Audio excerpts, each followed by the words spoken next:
Welcome, brothers and sisters. Tonight is the eve of the 16th of Rajab, 1446 after the Hijrah. And we are gathered here tonight to commemorate the martyrdom of Lady Zainab, salamullahi alayha. Allahumma salli ala Muhammad wa ali Muhammad. Tonight's program will begin with the recitation of the Noble Quran by our young brother Haider Rizvi. He will recite the 82nd surah of the Quran, Surah Al-Infitar. The translation of Al-Infitar is the cleaving, and we'll inshallah have the translation up on the screen during the recitation. This will be followed by a recitation of Salam and Marsiya by Brother Aslam Durrani. The Majlis will be addressed by Hujjatul Islam, Shayk Amir Mukhtar Faezi. Let us begin the program. Please welcome Brother Haider Rizvi to the front for a recitation of Quran with salawat ala Muhammad wa ali Muhammad.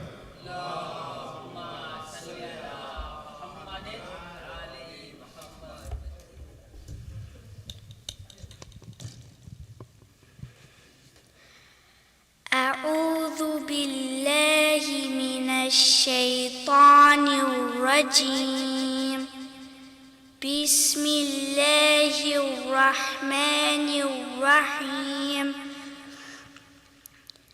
إذا السماء انفطرت وإذا الكواكب انتثرت وإذا البحار فجرت وإذا القبور بعثرت علمت نفس ما قدمت وأخرت يا أيها الإنسان ما غرك بربك الكريم الذي خلقك فسواك فعدلك في أي صورة ما شاء ركبك كلا بل تكذبون بالدين وإن عليكم لحافظين كراما كاتبين يعلمون ما تفعلون إن الأبرار لفي نعيم وإن الفجار لفي جحيم يصلونها يوم الدين وما هم عنها بغائبين وما أدراك ما يوم الدين ثم ما أدراك ما يوم الدين يوم لا تملك نفس لنفس شيئا والأمر يومئذ لله. When the sky splits open, and when the stars fall away, and when the seas burst forth, and when the graves spill out, then each soul will know what it has sent forth or left behind. O humanity, what has emboldened you against your Lord, the most generous, who created you, fashioned you, and perfected your design, molding you in whatever form he willed? But no, in fact you denied the final judgment, while you are certainly observed by vigilant, honorable angels recording everything. They know whatever you do.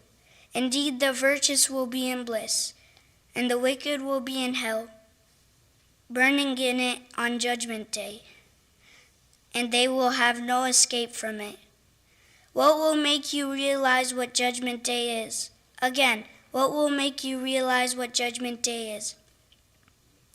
It is the day no soul will be of any benefit to another whatsoever, for all authority on that day belongs to Allah entirely. Allahumma salli wa sallim wa zid wa barik ala Rasulillah wa alihi al-adhar ala Rasulillah وآله الأطهار صدق الله العلي العظيم.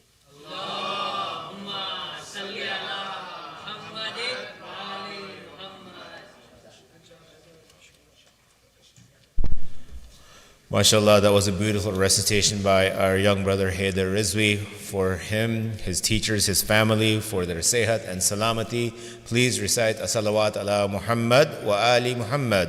Allahumma salli ala Muhammad wa ali Muhammad. We'll now have a recitation of Salam and Marsiya by Brother Aslam Durrani. Salawat. Allahumma salli ala بار دیگر صلوات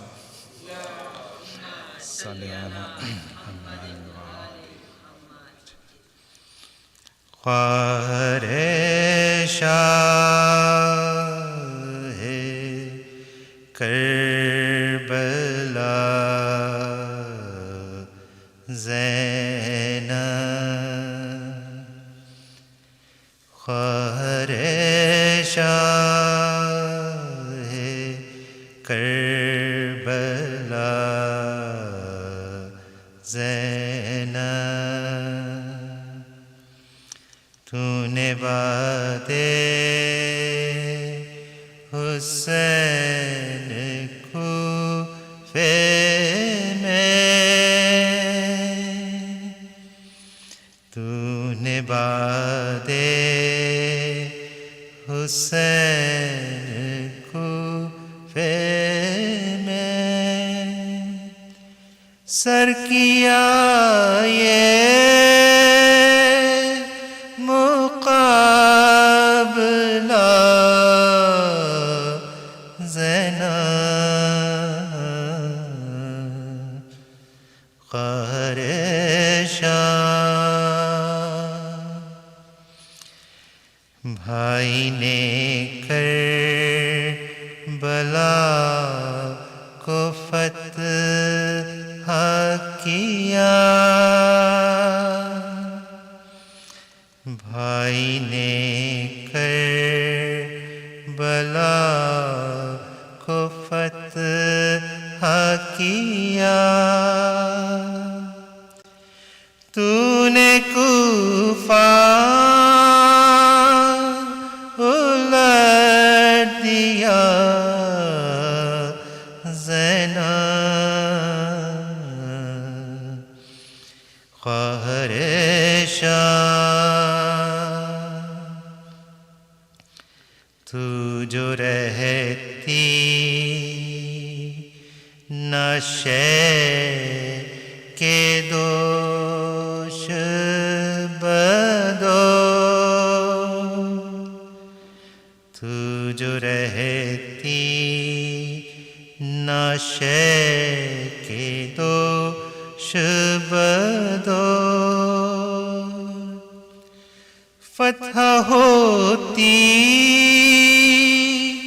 نہ کربلا زینب قہر شام چھپ سکے گا کہاں وہ قتل حسین چھپ سکے گا کہاں وہ قتل حسین تو نے پردہ الٹ دیا زینب قہر شام بھائی عباس تو ہیں جان وفا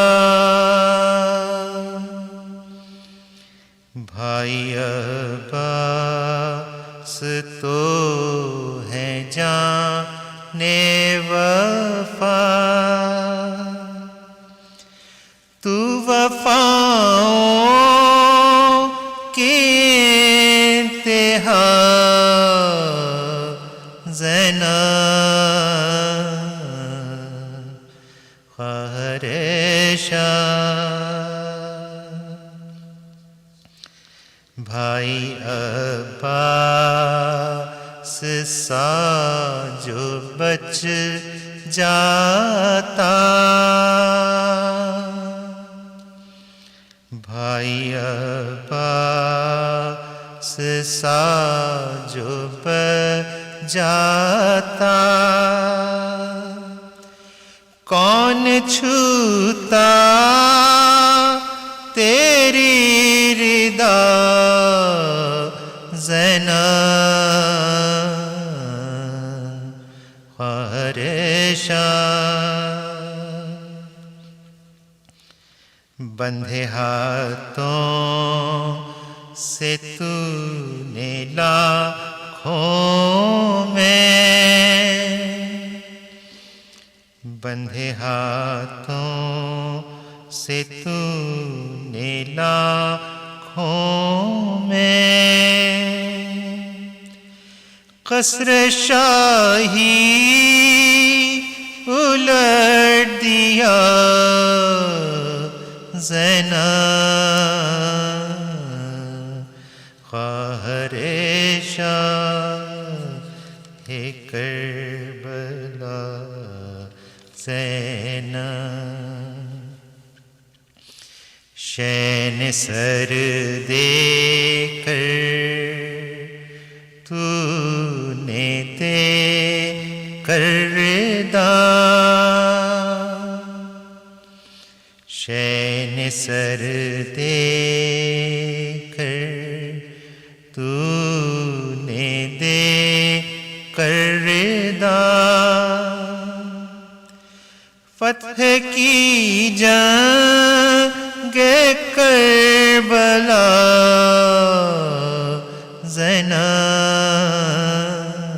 زینب خواہر شاہ بال بکھرا کر اپنے چہرے پر بال بکھرا کر اپنے چہرے پر تو نے پردہ سکھا دیا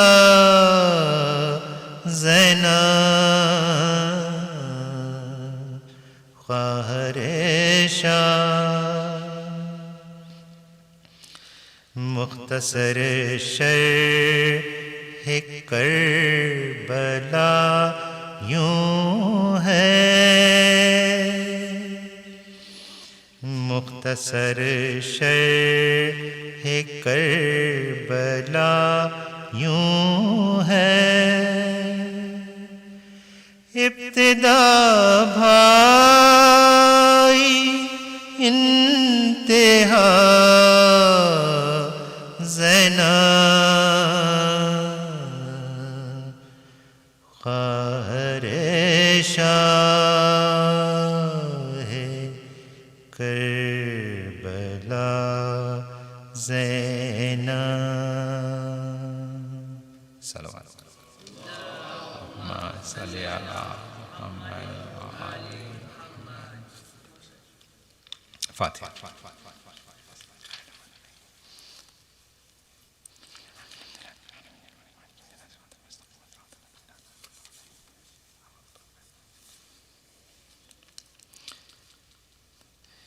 سجاد جب دوبارہ اسیر جفا ہوئے زنجیر اور طوق میں پھر مبتلا ہوئے روح رسول پاک کو صد میں سوا ہوئے درد و علم بطول کو لا انتہا ہوئے غل تھا کہ پھر مدینے کی بستی اجڑتی ہے، گردن میں طوق پاؤں میں زنجیر پڑتی ہے، گردن میں طوق پاؤں میں زنجیر پڑتی ہے۔ القصہ جس گھڑی کے نمایاں ہوئی سحر، لشکر ہوا یزید کا آمادہ سفر، اٹھیں وضو کو خواہر سلطان بحر و بر، فضان جان نماز بچھائی بچشم تر، ایک دم ملول حد سے سوا ہوتی جاتی تھی، زینب نماز پڑھتی تھی اور روتی جاتی تھی، زینب نماز پڑھتی تھی اور روتی جاتی تھی۔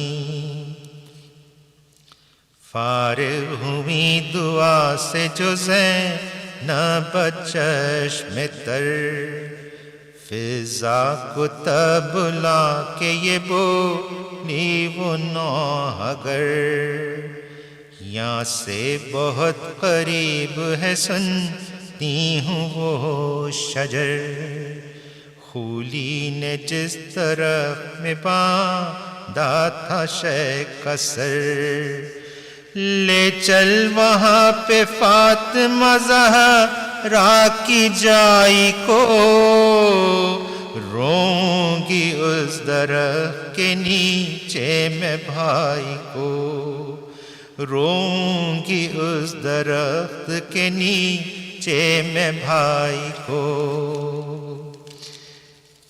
روئیں بیان کر کے جو زینب حال زار، ماں بین دشت ہائے حسین کی تھی پکار، ایک باغ تھا وہاں کہ ہر ایک گل تھا جس کا خار، تھا محتمم وہاں کا تمیم ستم شعار، ظلمت آیات کفر کی اس بد خصال سے، رکھتا تھا بغض دل میں محمد کی آل سے، رکھتا تھا بغض دل میں محمد کی آل سے،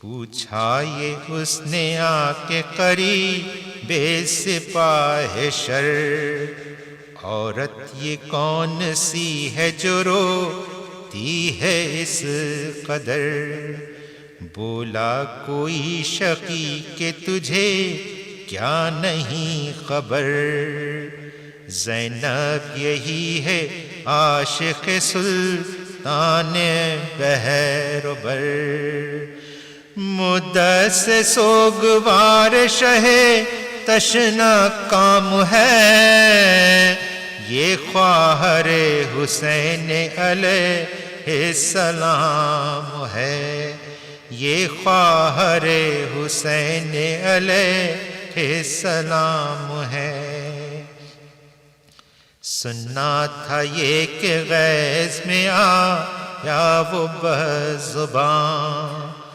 پہنچا قریب دختر خاتون انس و جان، تھا آہینی جو ہاتھ میں بیل چاہ گراں، مارا شقی نے فرق پہ زینب کے ناگہاں، غش آ گیا زمین پہ تھر راک کے گر پڑی، سر پر لگی وہ ضرب کے تیرا کے گر پڑی، سر پر لگی وہ ضرب کے تیرا کے گر پڑی، مہلک مرض میں جب یہ قیامت ہوئی بپا، صدمے سے سرد ہو گئے زینب کے دست و پا،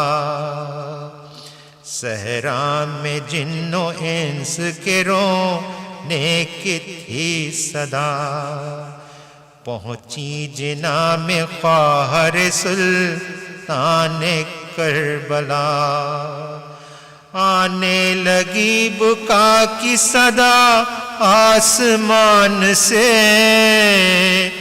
غل پڑ گیا کہ اٹھ گئی زینب جہان سے، غل پڑ گیا کہ اٹھ گئی زینب جہان سے،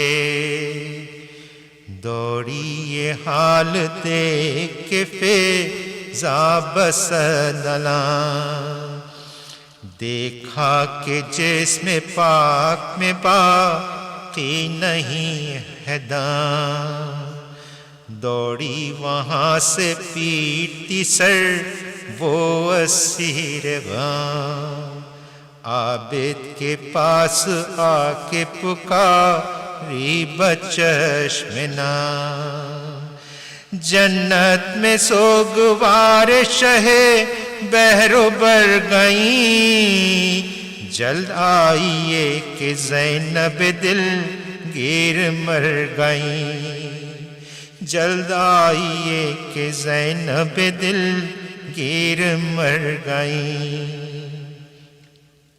اے سرگروہ آل ابا وا مصیبتا، سر پر اڑاؤ خاک عزا وا مصیبتا، تازہ ستم یہ اور ہوا وا مصیبتا، زینب نے کی جہاں سے قضا وا مصیبتا، سامان غسل زینب دل گیر کیجئے،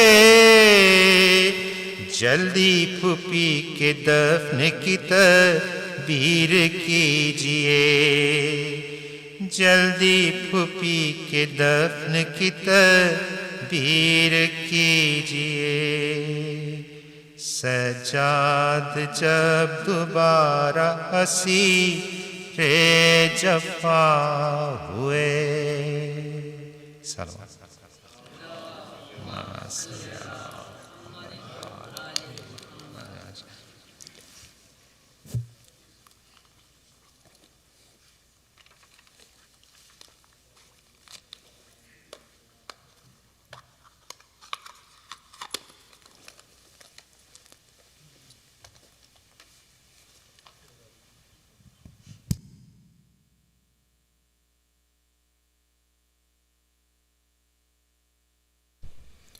MashaAllah, that was a beautiful recitation of Salam and Marsiya by Brother Aslam Durrani. For his Sayyat and Salamati, please recite the Salawat ala Muhammad wa Ali Muhammad. Muhammad wa Ali Muhammad. Just one short community announcement before we acknowledge tonight's sponsors. This Saturday on January 18th at 10 a.m., Baitul Ilm will be hosting a ladies and girls Majlis to commemorate the martyrdom of Lady Zainab. The Majlis will begin at 10 a.m. sharp in North Building Banquet Hall, so downstairs in this building. And if you'd like to recite, please contact Sister Amira Ghadir. Tonight's Majlis is sponsored by Brother Ali Lakhani and Sister Farida Hemani, and Brother Ali Tahir and Khanu Maryam Tahir. They request that you remember the marhumeen of your families and the marhumeen of their families, in particular, Haji Hussein Lakhani, son of Nizam Ali, Zainab bint Ismail, Rajab Ali, son of Muhammad Ali Shamji, Muhammad Jafar, son of Muhammad Musa, Muhammad Iqbal Safi, Inayat Fatima, Mahmoud Iqbal Safi, Tahir Wahid Sheikh, Shamim Zahra, and Saida Maryam.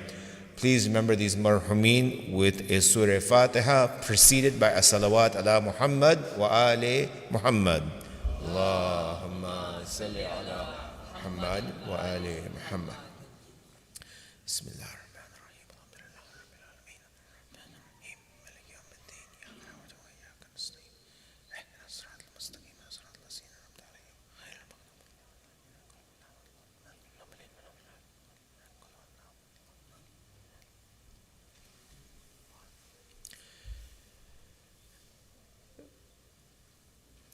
Tonight's Majlis will be addressed by Shaykh Amir Mukhtar Faezi. Following the Majlis, given that it is Thursday night, we will be reciting Zarat-e Waritha. Please welcome Shaykh Amir Mukhtar Faezi to the minbar with the salawat ala Muhammad wa ali Muhammad. Allahumma.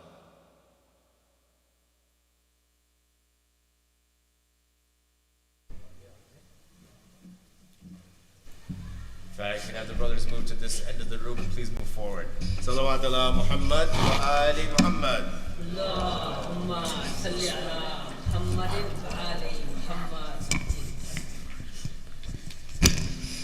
Thank you, Shaykh.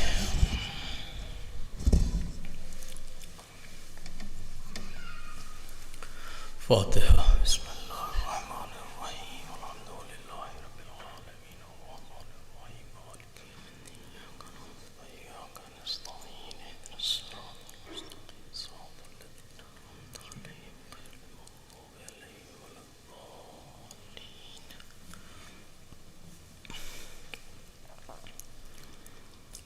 أعوذ بالله من الشيطان الرجيم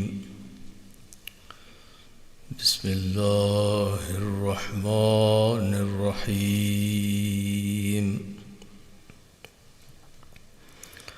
الحمد لله رب العالمين بارئ الخلائق أجمعين والصلاة والسلام على سيدنا ونبينا ومولانا أبي القاسم محمد اللهم صل على محمد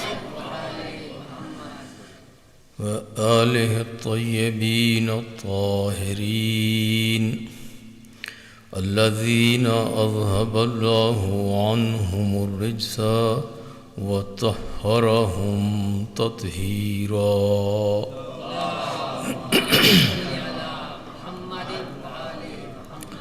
واللعنة الدائمة على أعدائهم أجمعين من الأولين والآخرين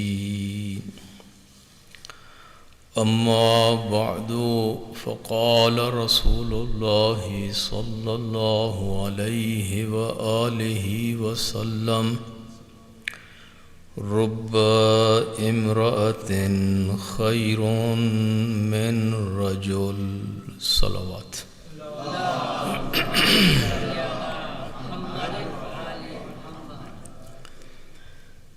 Dear brothers and sisters in Iman,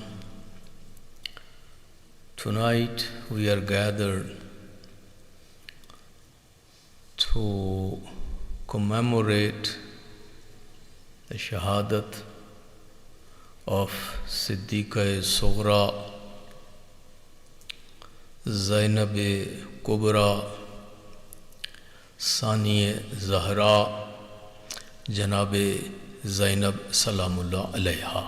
Allahumma salli ala Muhammad wa ali Muhammad. A very distinguished personality in Ali Muhammad sallallahu alayhi wa alihi wasallam. You know, 14 of them are known as 14 Ma'sumeen. And then after these 14 Ma'sumeen, there are a few individuals who are not Ma'soom and they are not Nabi or Imam. But if you look at their caliber and their character and their contributions, you can't help yourself to separate them from these 14 ones. Hazrat Abu Talib, Hazrat Khadijatul Kubra, Janab Fatima bint Asad, and then Sayyida Zainab Salamullah Alayha and Abul Fadl al-Abbas.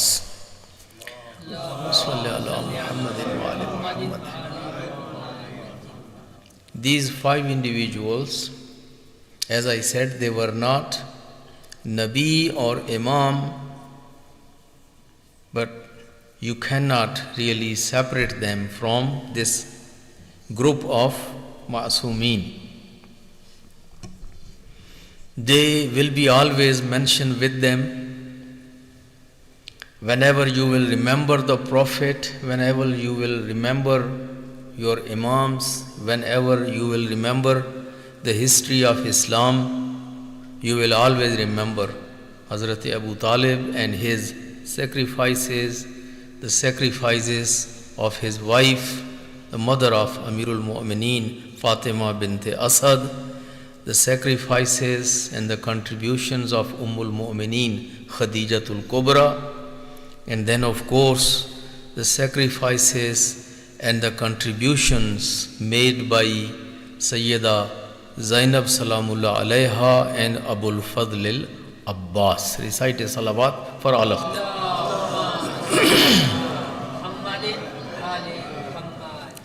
That's why in our calendar of celebrations and commemorations, we try to always include their days and their celebrations or commemorations as well, because these are our benefactors. These are Muhsineen Islam.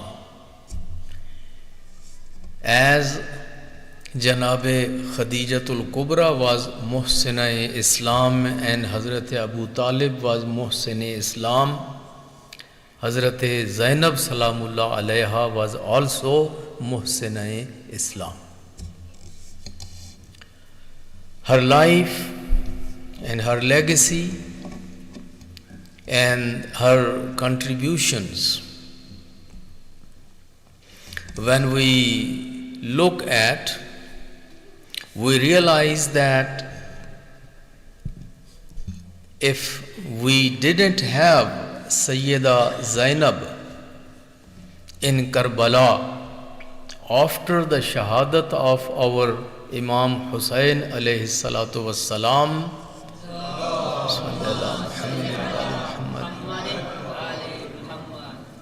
we don't know that today anybody would know what had happened in Karbala. What tragedy had taken place in Karbala. And this message of Mazlumiyat of Imam Hussain and Karbala wouldn't reach in this way as it has reached in Kufa and Sham and then Medina and everywhere. It wouldn't reach as it had reached because of Sayyida Zainab Salamullah Alayha. Matter of fact, she became the leader. She took the role of leadership and the role of an acting imam. And as you know, I am a responsible individual and I don't say anything if it is not supported by very authentic sources. I normally avoid from saying things which are popular but are not founded in history. Our ulama and the senior ulama and historians, they have agreed that for a few days and few nights or for a short period of time, Janabe Zainab Salamullah Alayha was an acting imam or in the place of imam after the shahadat of Imam Hussain, because at that time our fourth Imam was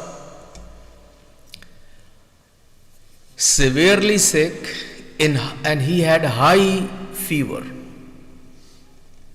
And he was not able to act as an Imam, he was not able to undertake the duties and the responsibilities of Imamat for two reasons.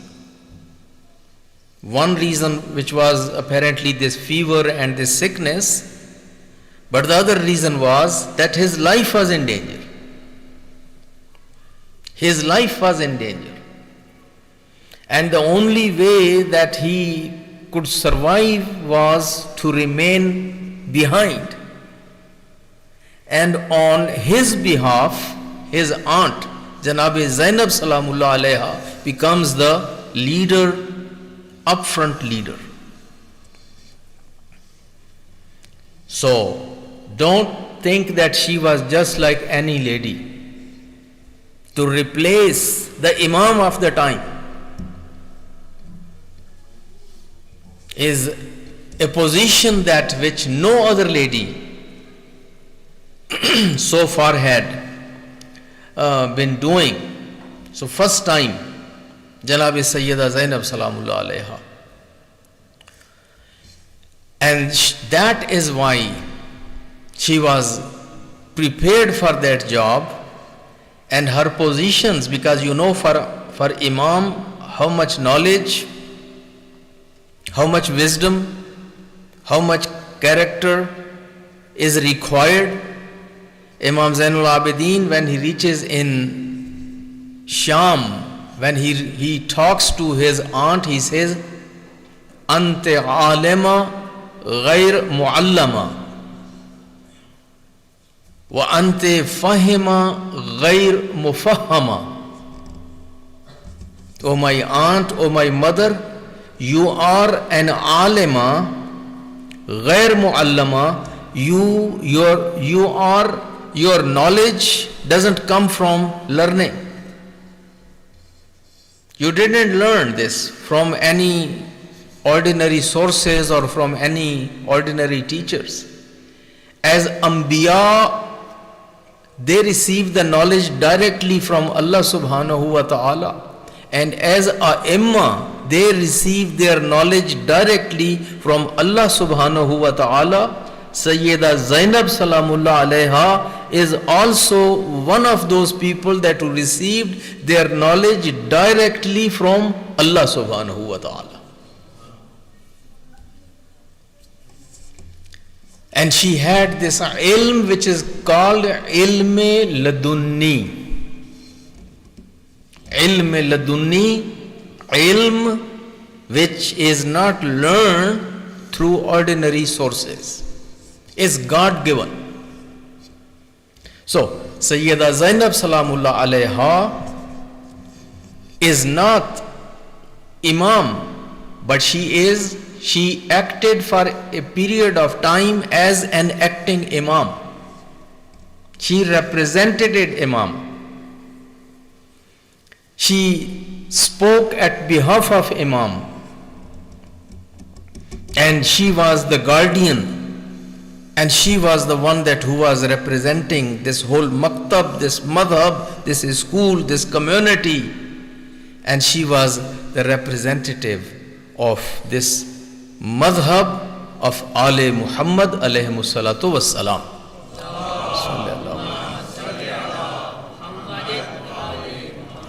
My brothers and sisters,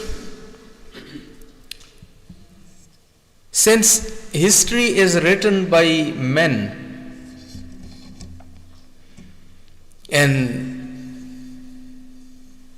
if you look at the past, it was men's male-dominated society. We get the impression that all what we have, this is because of the hard work of men, and women had no role in building the society, in building the civilization, in building the community, or in bringing our community and our culture and our disciplines of sciences or other things to a certain level. We don't see mention of women much. Sunni community will talk about only a few wives of Prophet, but again only hadith, narration of hadith or very little role, but they will talk only about one or two wives of the Prophet, and that's it. Shi'i community, again, we will also talk only about Hazrat Khadija or Hazrat Fatima Zahra Salamullah Alaiha,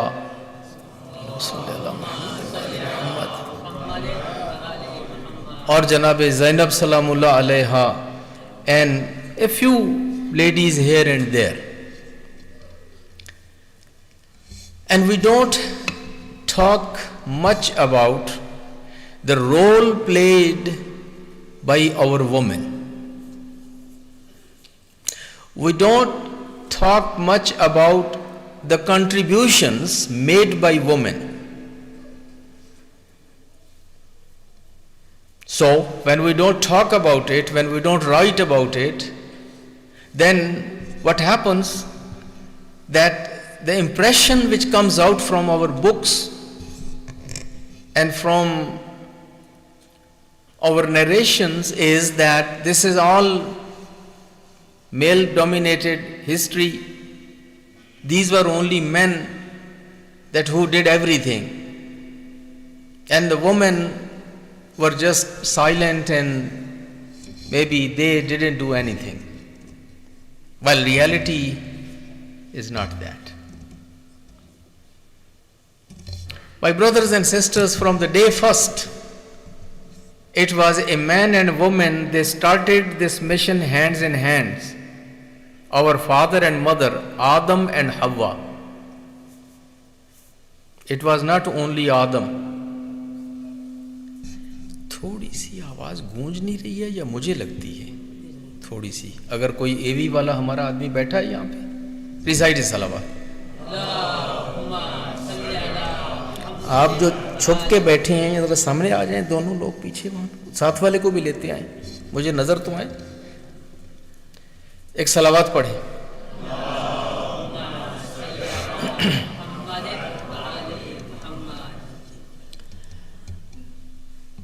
So,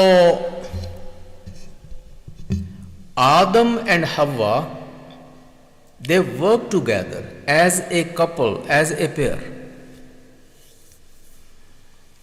And they set the foundation of a human society. And then this continued in every time and every generation, and great women have been there in human history. Quran has even spoken about the mother of Musa, the sister of Musa, the wife of Fir'aun, Asiya,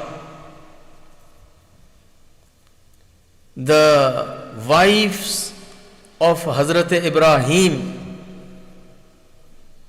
and mother of Isa, Hazrat Maryam. These are just a few very dominant ladies and those very distinguished women that who have been named or those who have been mentioned in Quran. While there are names of Anbiya, there are names of those great men, there are names of these great women too.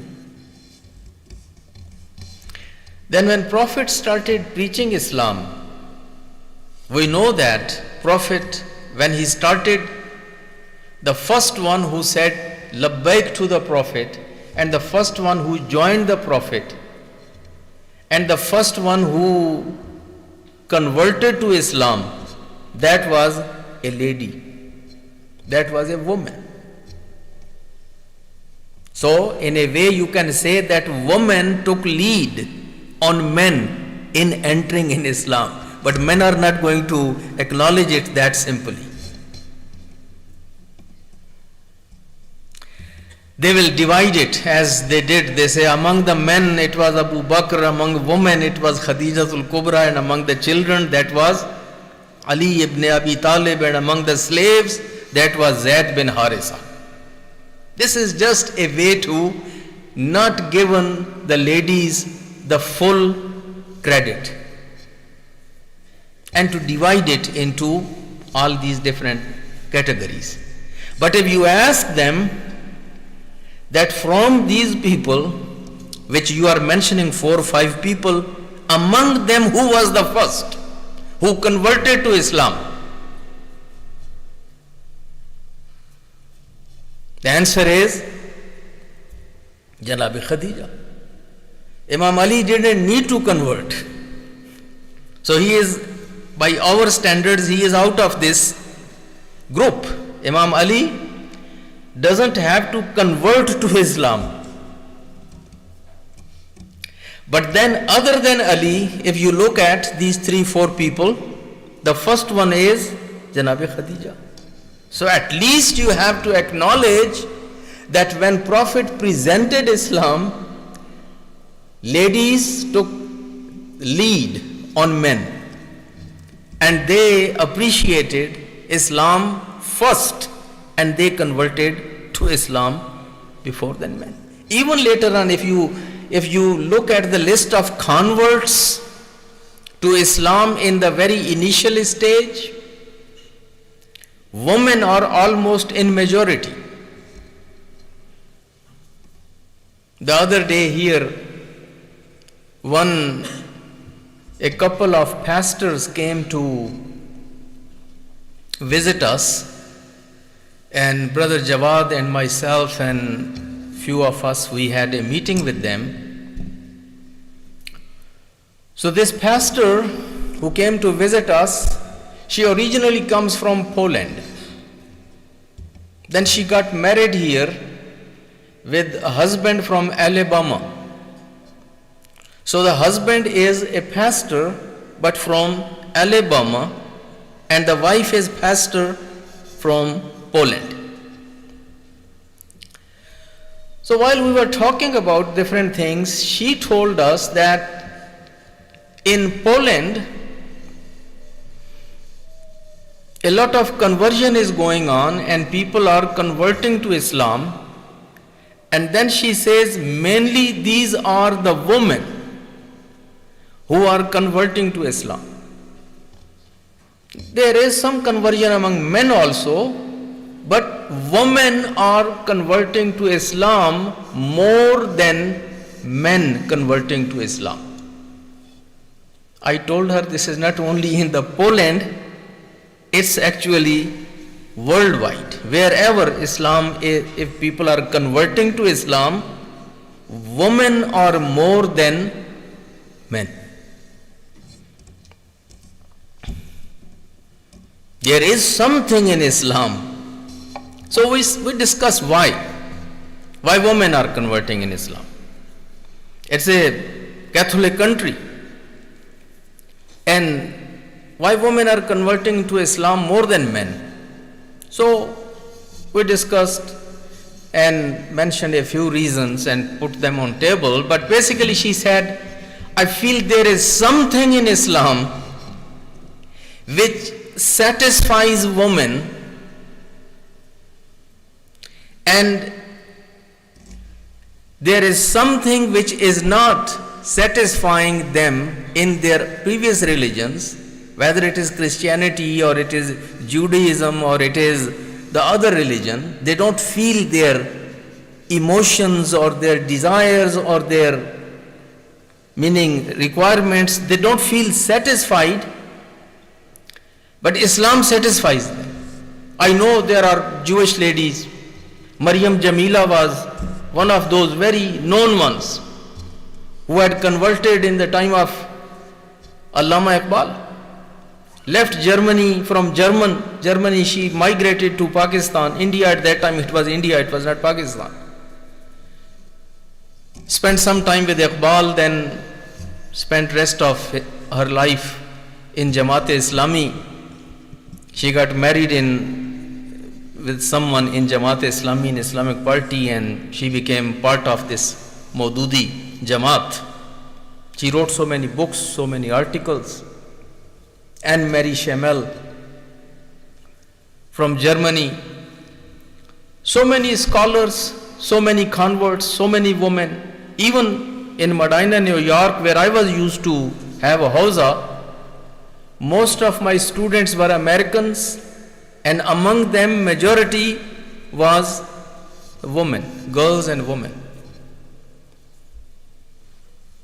They were converting in Islam. So there is some beauty in Islam.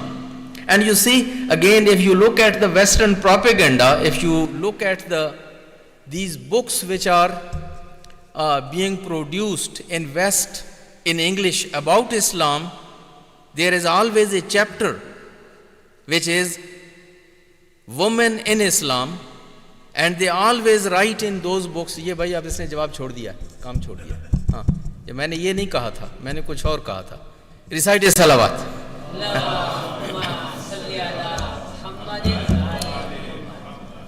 So,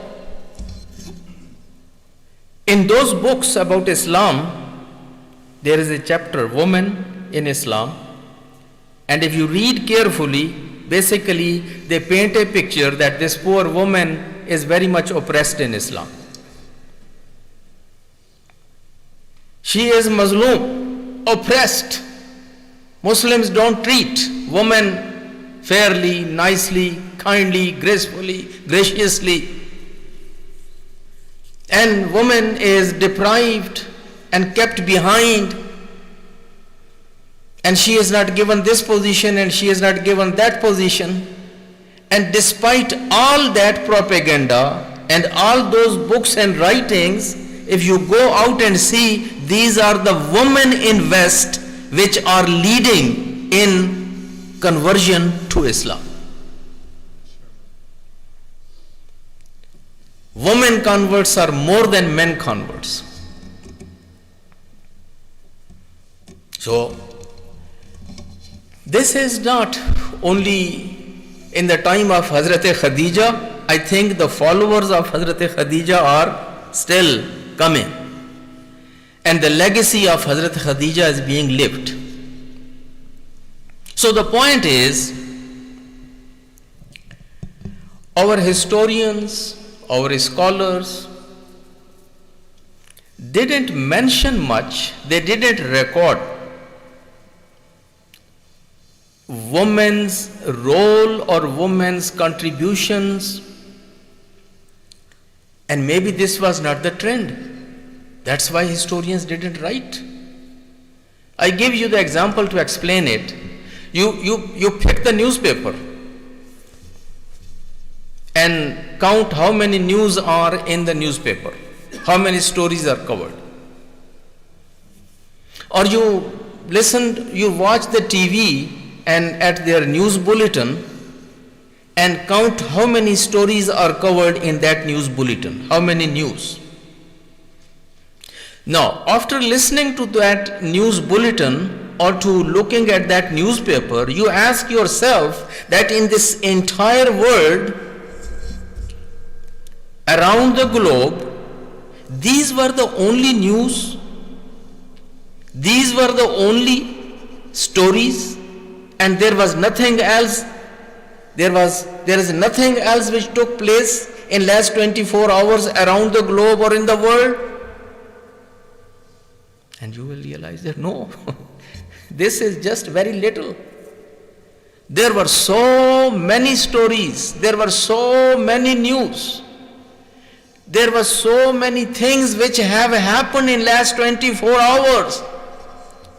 But the editorial, the trend, the policy of media, newspaper, TV, radio, and whatever they want to, how they want to go with news, so they selected only a few news which fit their criteria.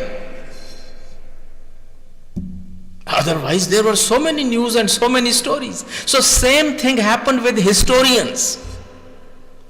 So history was not only that much which is written and reported in the books of history.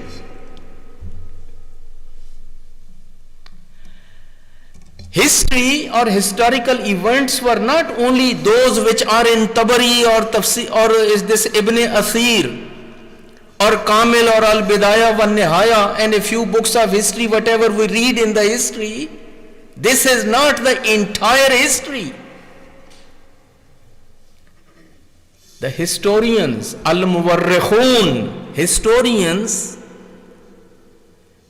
in the time when they were living, in society where they were living, whatever people were used to write, whatever was important according to those days, those times, so they selected some information. And of course it was male dominated society. Mainly these were Arabs. And you know that normally how that Arabic society, and particularly in the time of Banu Umayyah, when Jahiliyyah had come back, and even in the time of Banu Abbas, these were the two dynasties when books of history were written.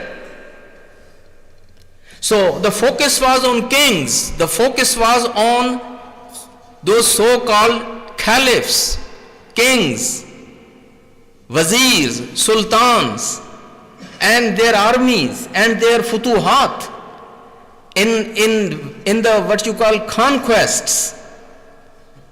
So that was the focus. And they selected certain information to include in the history, and the rest of that was just not mentioned.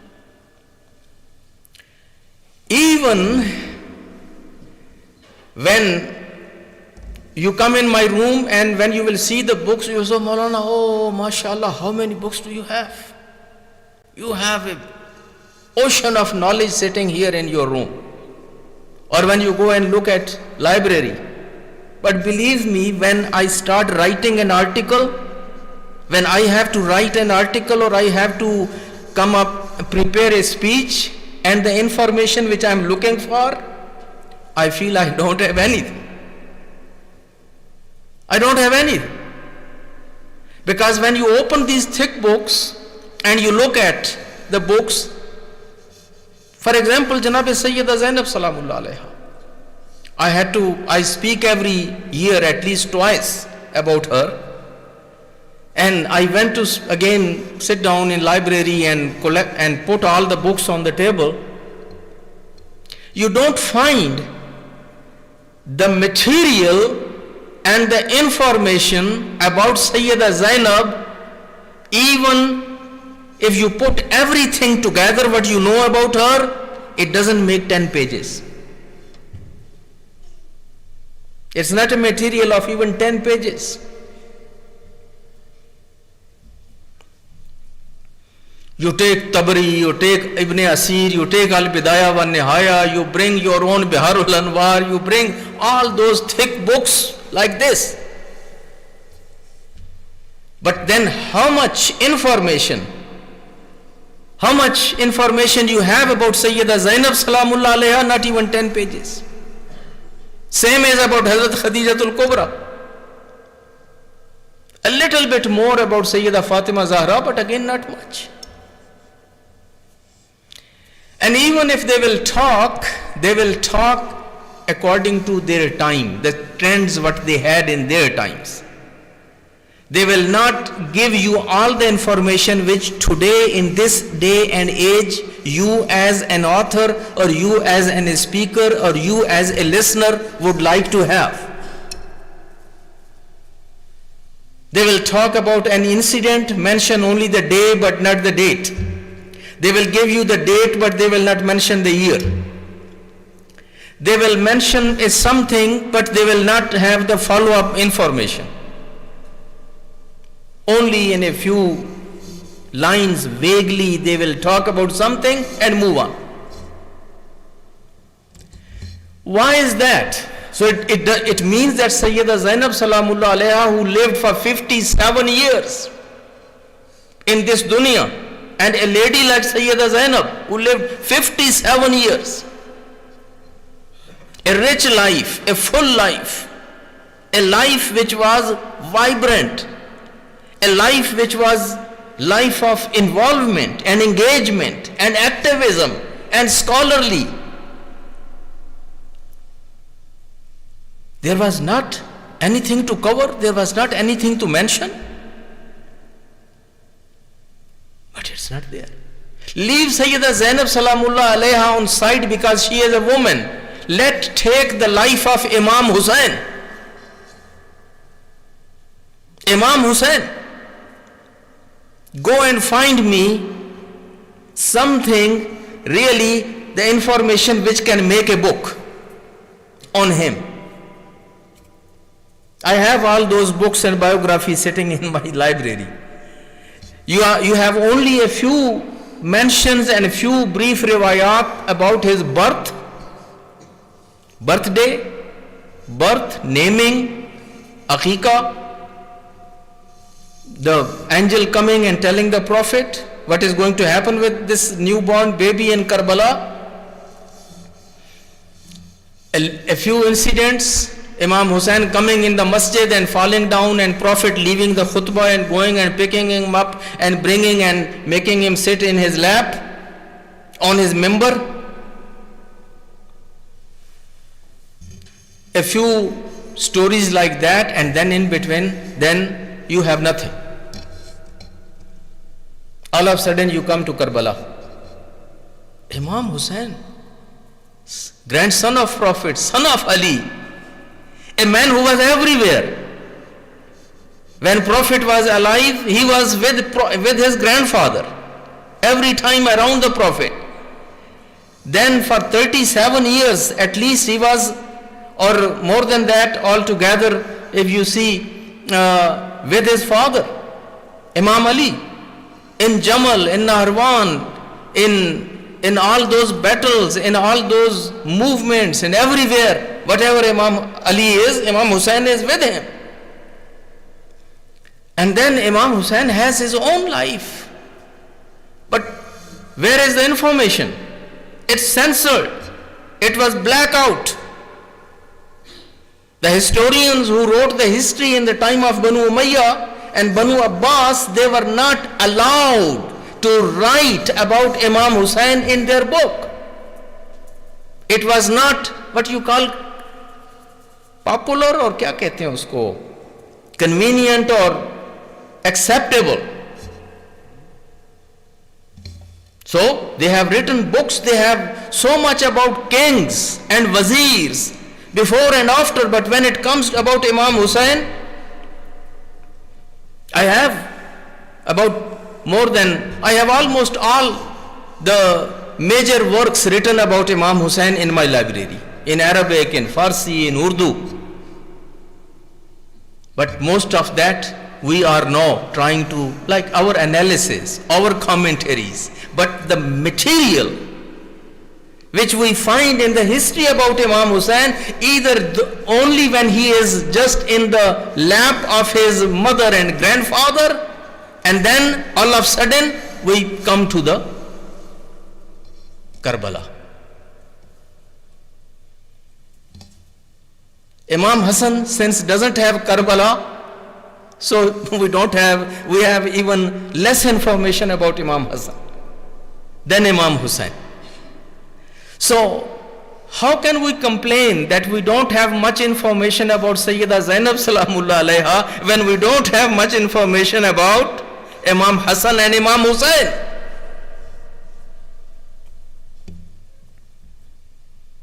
I remember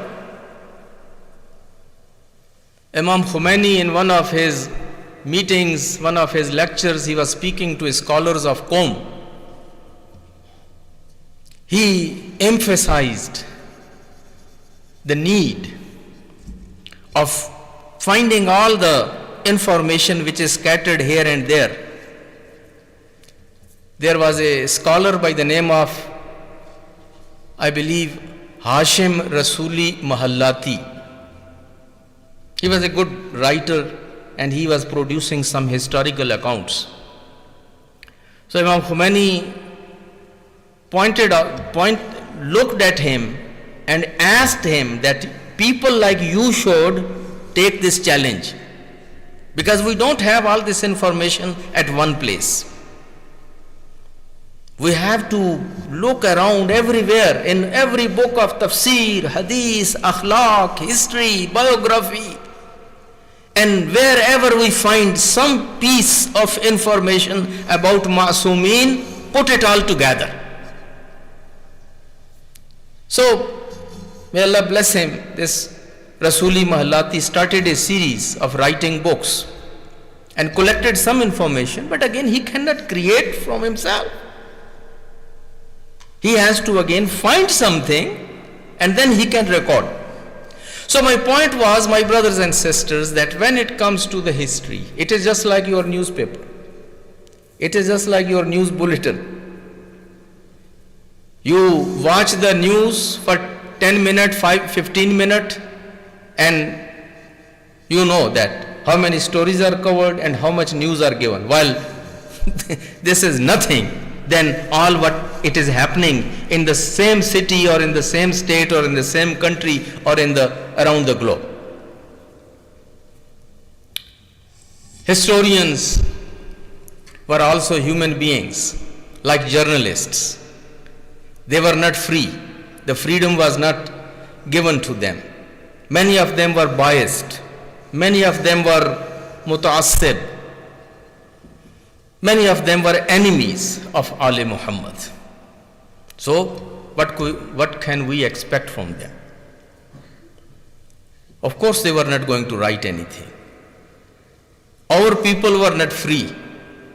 We didn't have the freedom. We didn't have the resources. We were going through taqiyya. Even if some of us had written something and we had collected something, our libraries were burned in Baghdad, when everything was just manuscripts. The library of Shaykh Tusi, the library of Shaykh Taifa, Shaykh Tusi and Shaykh Mufid were burned into ashes in Baghdad, and whatever little bit we had here and there, it was all burned down. So my brothers and sisters, we need to know our history. We need to know who we are, how we began, how we lived in different times, and how we ended up to this day and age. Sayyida Zainab Salamullah Alayha is one of those individuals that if her entire life was written down and recorded, our ladies will have and men will have a great role model for them, a comprehensive role model. A baby which was born at the house of Prophet, named by Prophet, Zainab. The name was given by the Prophet himself. This was the name which Prophet loved. And Prophet gave her that name. When she was born, Prophet was not in Medina. Prophet was traveling. So Prophet, when he returned in Medina, he found out that there is a new birth at the house of Sayyida Fatima Zahra Salamullah Alayha.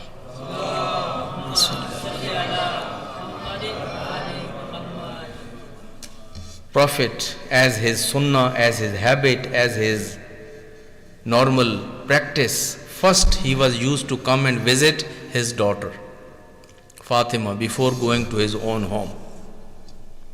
So Prophet came there, and when he was given the news that you have a granddaughter after having the two grandsons, Prophet asks them to bring my granddaughter and put on my hands.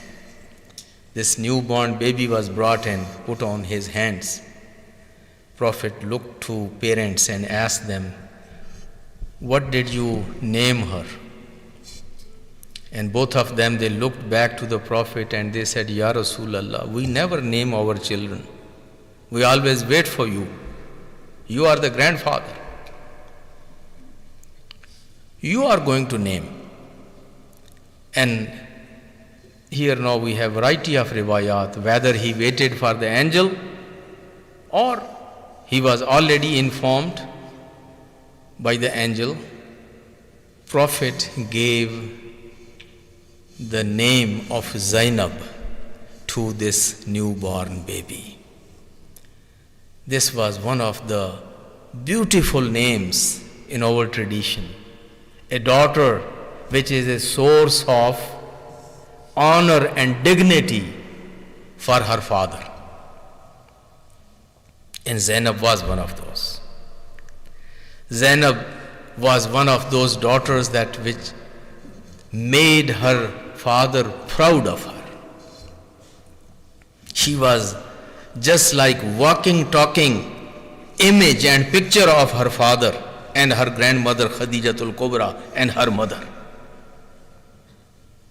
After Karbala, after tragedy of Karbala, when she enters in the city of Kufa, and when she gives the sermon, and when she scolded the people of Kufa and she spoke to them, there was a companion of Ali who had become blind. When he heard the speech, he said, "What I am hearing, is Ali back?" They said, "No, Ali is not back." They said, "I am hearing the speech of Ali. It's just like Ali is speaking. Ali is giving khutbah and speech." They said, "Ali, it's not Ali, it is daughter of Ali. It's a Zainab bint Ali." For 5 years, she grew up under the abba of her grandfather and under the chadar of her mother. And these were the only 5 years, my brothers and sisters, when Zainab or Hassan or Hussein, they had some good memories or peace in their life. Only 5 years in their life. वो जो पैगंबर के होते हुए, in the time of पैगंबर. But here, पैगंबर passed away, और मसाइब की एक स्याह आंधी और एक स्याह रात ऐसी शुरू हुई. A night started. The misery, the masaib, the tragedies started one after another.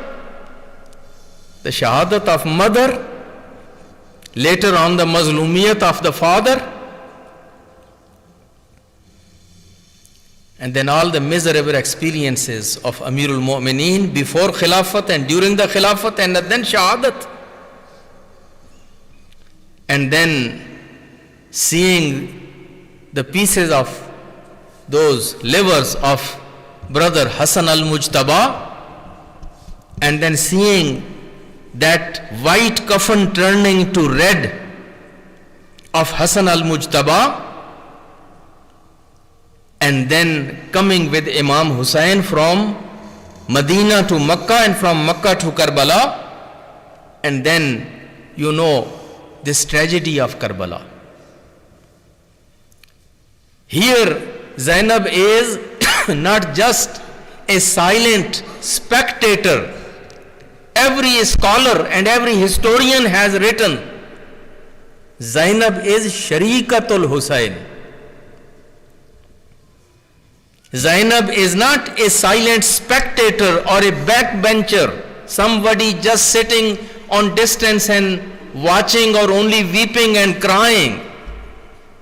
Sharikatul Hussain, standing shoulder to shoulder with her brother, Imam Hussain. And Imam Hussain, they say how much respect he had for his younger sister Zainab, that it never happened once that Zainab had entered in the Majlis of Imam Hussain, in the company of Imam Hussain, and if Hussain would not stand up for her. Whenever Zainab would come, Hussain would stand up for her. She was a motherly figure, my brothers and sisters, in this whole family. I'm now just concluding and coming to the end and Masaib. Zainab Salamullah Alayha is a lady that who had so many hats. She is a motherly figure. She is taking care of all the orphans of Ali Ali. She is the one that who is the mother of all those orphans. There were many orphans in the family, but Zainab was their mother. Zainab raised them. Zainab raised Qasim.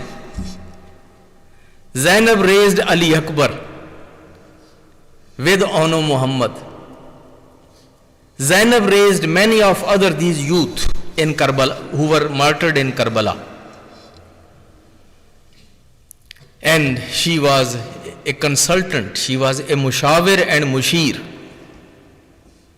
She was someone that who could help our imams in those difficult times. So my brothers and sisters, before I finish this majlis and get into the masaib, Zainab, as Prophet said in this hadith, Rubba imra'atin khayrun min rajul. There are many women who are better than men. Yes, there are women, but they are better than men. And Zainab is one of those ladies.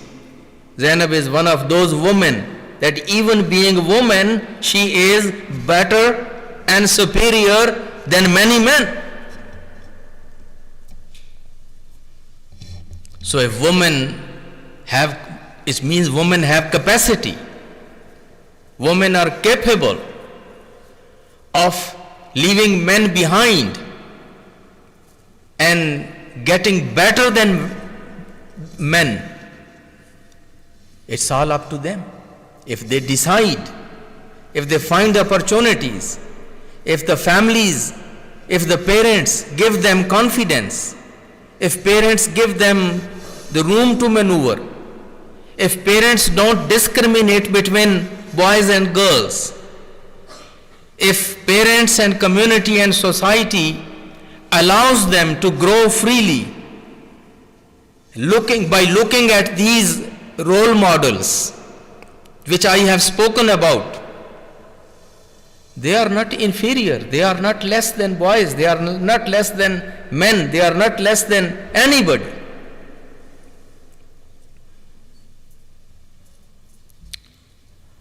My brothers and sisters, when she comes in Kufa and she was speaking to the people of Kufa, while you must know that how difficult it might be for her to enter in the city where she was used to be Shahzadi. She lived in Kufa 5 years in that Darul Khilafah, or in that what you call the house of Khalifa, her father. And now she is coming as prisoner in the same city. After seeing all the blood in Karbala and all those martyrdoms in Karbala, she lost her brothers, not one, many, nephews, her own sons, and many others. And after going through all that big tragedy, the tragedy took place on the day of Ashura, on 12th of Muharram, in the morning, before noon, she is standing in Kufa. So it's not about weeks and months. 2 days after that, she is standing in Kufa and giving sermon and speaking while her hands are tied. She doesn't have that chadar. I always say that even if I have to, who is a professional speaker, she was not a professional speaker. But a professional speaker who has spent his life in giving sermons, if it happens that I don't have imama and abba with me, and if I'm not sitting on member, and if I don't have this, I can't speak. I know as a speaker that I won't be able to speak. But a lady that who never came in masses to speak, this is the first time when Zainab is entering in the masses. She never had given speeches. She never had spoken to masses.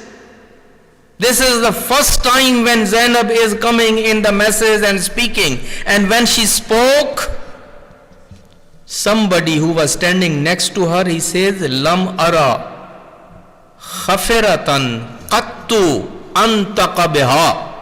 I have never seen in my life a lady that who is modest on one hand and is so expressive and so powerful speaker.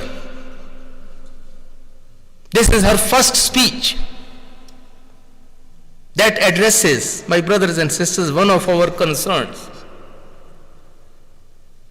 Many of us, we feel that our daughters and our sons, in order to be able to do something, they have to have so much exercises, and they have to have so much training and so much background, and they have to go to the public schools, and they have to go to learn the public speaking, and they have to have the experience of mingling with everyone, so that when time comes, they can stand up and they can speak. While reality is totally different. If they are raised well at home, if they are given respect at home, if they are given the motivation at home, if they are given the role at home, if they are given the confidence at home, if they are trained well at home, when time will come, my brothers and sisters, they will shine like star, and they will stand and they will speak and they will do what they need to do.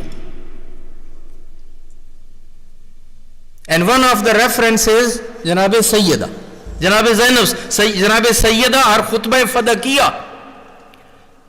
Fatima Zahra in her life never spoke to public, never spoke to mahrams, never spoke to any gathering. First time she comes after the demise of her father and stands in Masjid al-Nabi and gives a khutbah fadakiya, which is more eloquent than the khutbah of Ali. They say that if you look at the khutbah fadakiya, first you will think this is khutbah of Ali. And scholars of language and eloquence, they say actually it is more eloquent than the speech of Ali. So where did Fatima learn the public speaking? Where did she go in the mixed gatherings and studied in co-ed education? Where did she get the maturity and experience of standing next to the namahrams and namahram boys and girls and learn those skills? She was a lady that who would never mingle with men. But when time came, because she was raised well, she was raised well at home. So when time came, she did it. And the second example is Sayyida Zainab Salamullah alayha. She was not the one that who was used to go in public and be part of rallies and give speeches and sermons and khutbahs. But when time came, Zainab is speaking like, as he says, the man says, I have never heard any bahaya, any modest woman speaking so powerfully and so expressively, standing alone among the men. When she enters in Kufa, she says, Uskutu. Be quiet. People were talking. This is Sakatatil Anfas. The people, you couldn't hear the voice of even this breathing of people. Those bells which were in the necks of the animals were kind of stopped. Pin dropped silence. And this lady starts now talking. And when she gives the khutbah and when she spoke, they say Kufis were biting their nails. They were biting their nails. She made them cry. And when they started crying, she said, may Allah keep you crying forever. You have been sitting here in Kufa after inviting Hussein, and here just next to the Kufa, Hussein was slaughtered, just like an animal, even with the thirst and hunger and all that. That was Lady Zainab Salamullah alayha. She spoke to them. She made them realize